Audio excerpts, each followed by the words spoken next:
A 48-hour curfew is now in effect in the communities of De La Vega City, Okro Lane in Port Henderson, Dallas Lane, Spanish Town and Top Banks, all in St. Catherine. The areas are now tense following two separate fatal police killings. In one of the incidents, two brothers were the victims. The police say the men challenged them in a shootout during an operation in De La Vega City. But as Sandy Williams reports, residents are rejecting those claims. A family shattered, a community on the edge, two brothers gone. Jesus Christ, what me I got do? What me I got do? What me I got do? Me two brothers them gone. Jason Spike and Everton Spike lost their lives in a hail of bullets on Thursday evening, fatally shot by the police. Their older brother, Wayne Spike, claims he witnessed it all. Yes, sir, Jason Spike drop. Right here. Right here, sir, Jason Spike drop. See the blood there? The mark right there, then put the plastic off it. Right there.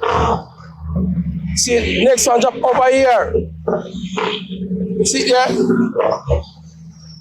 That is Everton Spike. According to Wayne, his brothers were playing a game of dominoes at a bar while he sat outside drinking. Moments later, they left, making their way towards a friend's place. But as they crossed the road, a police vehicle appeared suddenly without warning. Then came gunfire.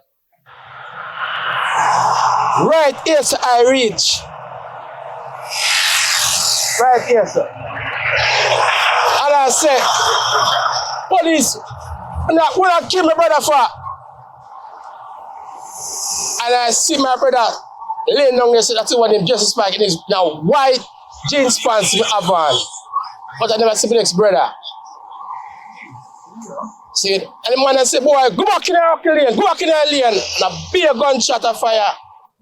How can a person just across the road, yeah? And the police say don't move. And then put them hand up in the ear. Them put them hand up in the ear.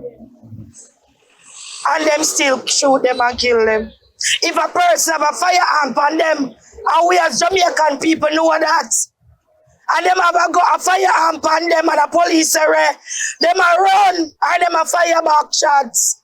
And I'm quite distraught, traumatized, still playing over in my head with everything that happened last night until now.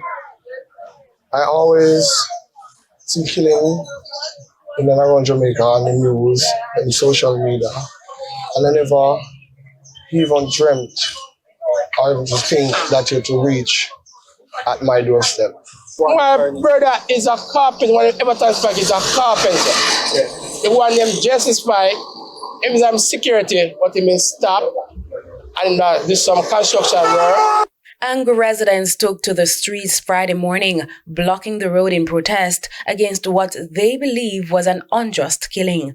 Though the police later cleared the roadway, the community's demand for justice remained etched into a single placard left behind. God, justice must prevail. We have a God where sit high and look low. We have a God where sit high and look low. People of Jamaica, they can't go uptown and do Azan picnic them, sir. They can't do lynching picnic them, sir. Poor is a crime. Mothers, pray over your son. Father, pray over your son. None of we are Jamaican are safe. Mr. Andrew Holiness. Now a heavy police and military presence lingers in the area, a stark reminder of the tension that hangs over a grieving community still searching for answers. The Independent Commission of Investigations, INDICOM, has launched a probe into the incident. Sandy Williams, TVJ News.